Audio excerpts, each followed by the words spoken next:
Your comfort zone does protect you from every dream you dared hope to achieve. Hello YouTube, Trenzel here for your self-growth, and today we'll talk about how dangerous the comfort zone is.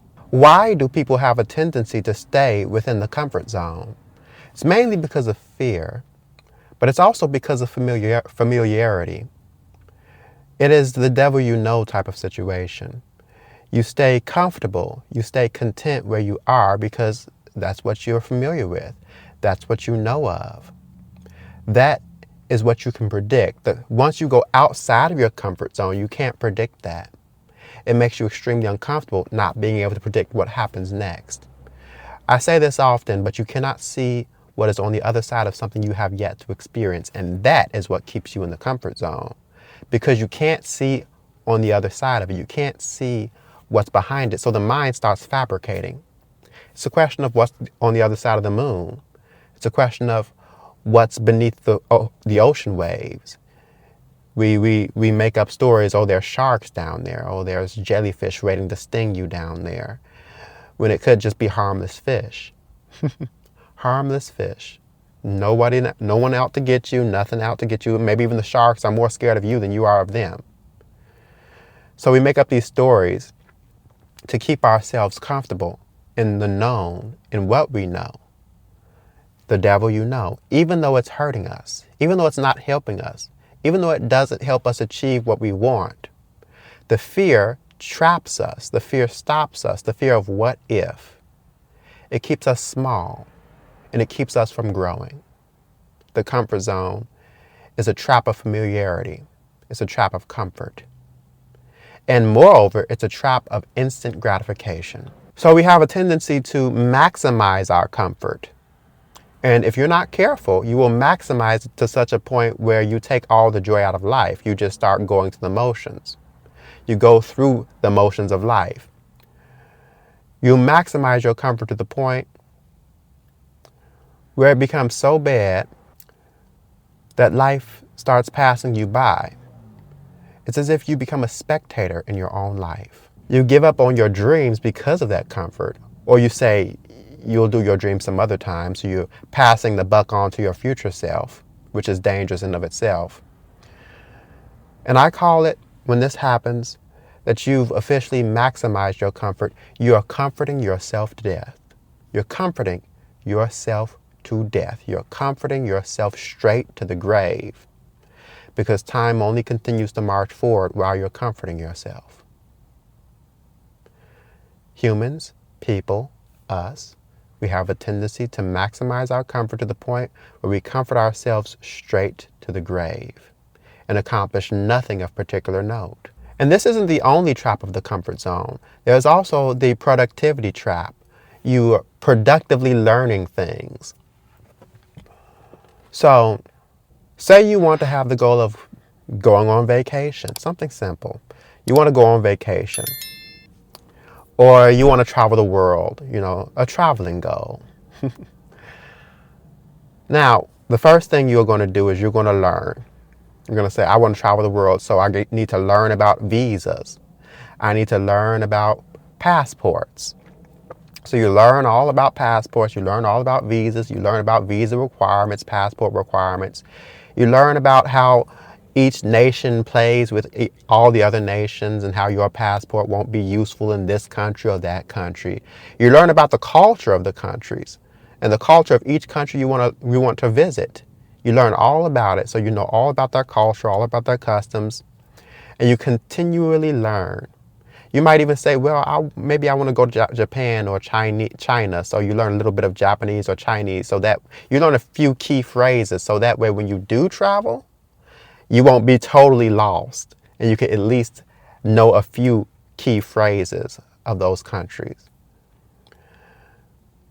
That's a trap.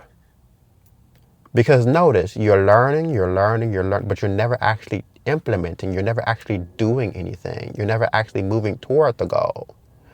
Learning provides a good foundation that supports the goal, but that's all it is. It's a foundation. It doesn't build the house. You can't live in a house with just a foundation. You have to implement. If you have the foundation, if you have it all drawn out, you have all the plans and you know exactly what to do now, well, there's always some new thing that you can learn, some new building technique, and you're like, oh my God, there's that. I didn't even consider that yet. And then you go on a tangent.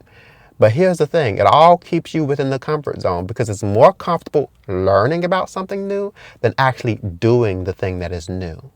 Every day we have choices, we make decisions. But here's the thing, we think massive change comes with big decisions, big choices, massive choices.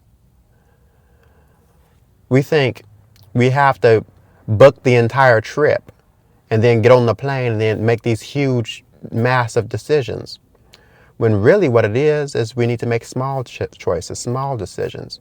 Just the decision to pack your luggage, that's enough. It's a small decision. It might seem small and insignificant, just packing the luggage. I haven't even booked the tickets yet. What am I packing the luggage for? Yet that small little thing moved you closer to your goal. It is similar for everything else.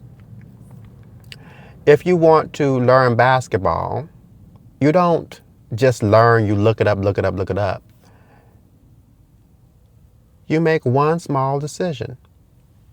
Buy your basketball shorts, buy your basketball outfit. Go out and take one shot, maybe a few shots, and you do that consistently. When you want to clean up, you don't clean up the entire house, you clean up your room. You clean up your bed. Maybe you just fix the bed every day. Then you clean up your room every day. You wash the dishes. You take out the trash every day. You make these small decisions, but you make them consistently, the small decisions consistently over time. And it's not like you see the whole house clean tomorrow, or you massively play basketball tomorrow, or you're already in Japan or China or South Korea or some other country by tomorrow, or Africa by tomorrow. You don't make those big choices immediately, those big decisions immediately. The choice to change your life happens in the small, mediocre moments of life. If you want to lose weight, it happens each time you choose to eat a salad rather than a donut. It happens each time you choose the low sodium option rather than the high sodium option. It happens each time you decide I'm going to eat a fruit or a banana instead of eating chips. It happens with each small decision that seems insignificant in the moment. And here's the thing, the mind will lie to you. It'll say, well, what's one bag of chips? Why should I have to pack my luggage to right now? I'm not even going yet. I could pack it when I actually book the tickets. I could just watch TV right now.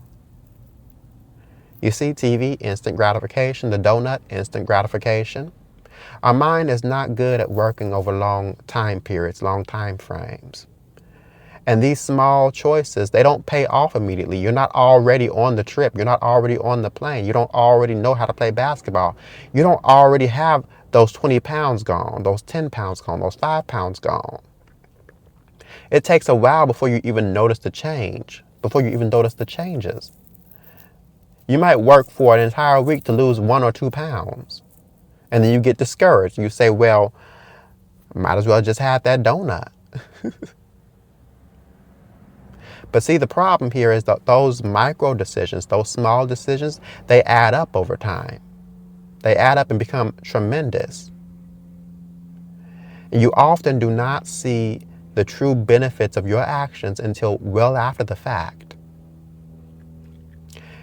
And this has been going on for a while now. Your life where it is now is an amalgamation. It's a combination of all the choices you've already made in the past. If you wanted to be fit and muscular, if you're not that, then that means all the little small decisions that you've made in the past made you where you are now. A wonderful example of this is relationships too. Oftentimes you don't break up over one massive thing. Usually what happens is you break up due to a bunch of small little tiny things that have added up over time to the point where they can't take it anymore. A perfect analogy is the straw that broke the camel's back. No one straw does it, but the combination of all the straws added up, eventually that camel gonna lose that back. And this is so dangerous, listening to the mind lie to you, because it does it all the time. It will do it all the time, and it will not stop. Because it represents an instant reward, instant gratification. Why do this now? I've already done enough. Why eat healthy now? One donut won't matter.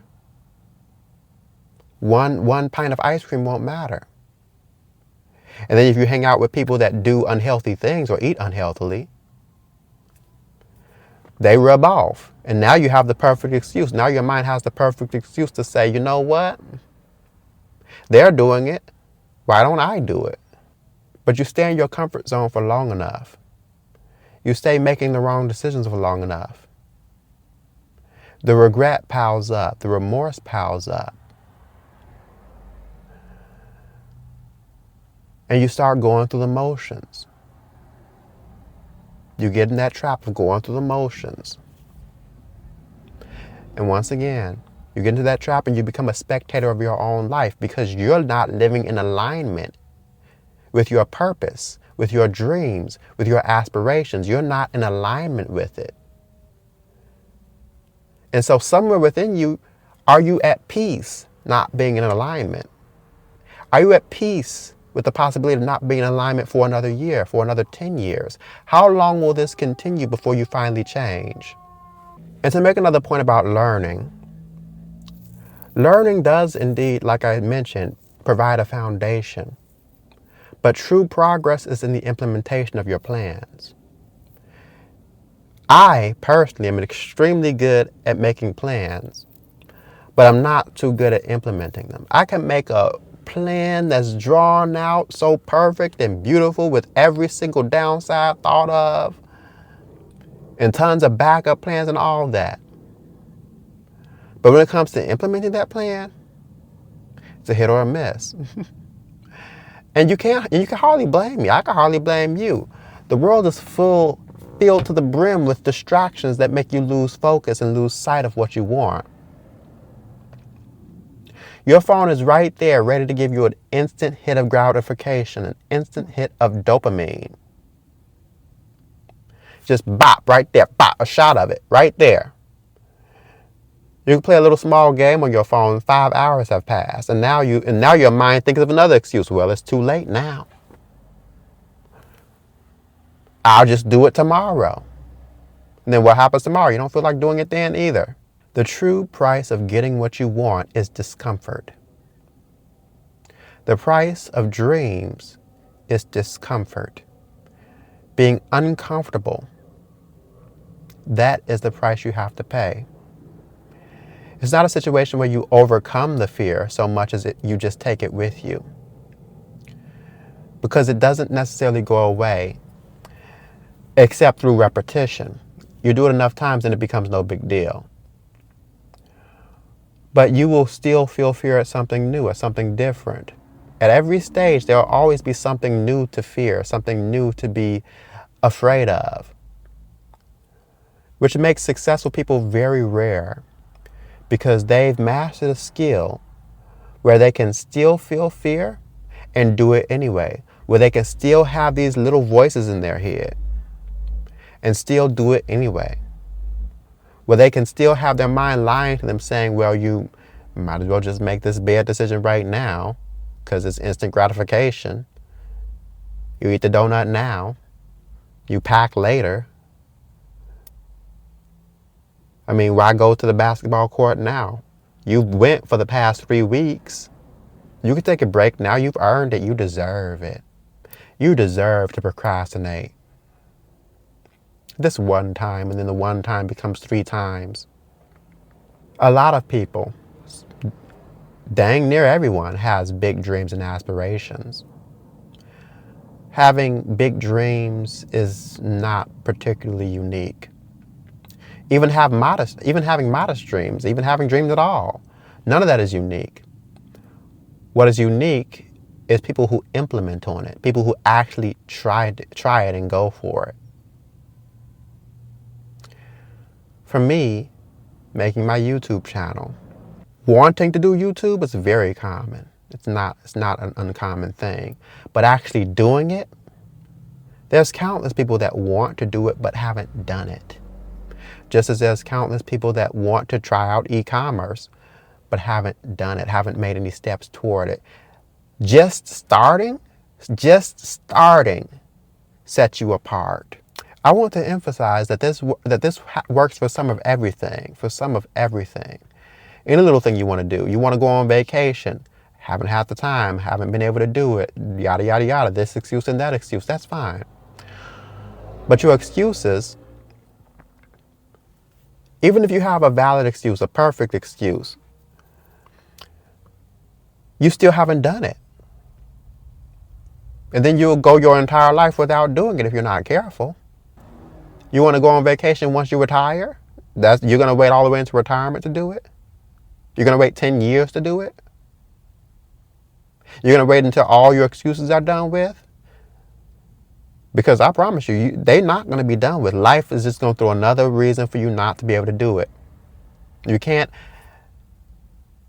100% be certain that your future self is going to be able to do it when your current self cannot. As we grow and develop as people, we change. And as we change, we become different versions of ourselves. That's why in relationships, you're not just mirroring the person that as they are today. You're mirroring every single future version of that person. People aren't stagnant. They aren't unchanging. If you want massive change in your life, you must expect that you as a person have to change. You have to become a person worthy of your dreams. And that's why I say the true value of going for your dreams isn't just the dreams themselves, it's the person you become along the way. You can go for your dreams, and in the process of going for your dreams, you change. You can't help but to. It forces your growth. In order to become the person you're meant to be, you must destroy the person you currently are. Because the person you're meant to be, the person you dream of being, to accomplish all your dreams, that requires a specific type of person. That requires you to become a specific type of person. And you do that through a bunch of small little decisions that add up over time. And once you make those small decisions enough times, your identity shifts, your mindset shifts, you shift.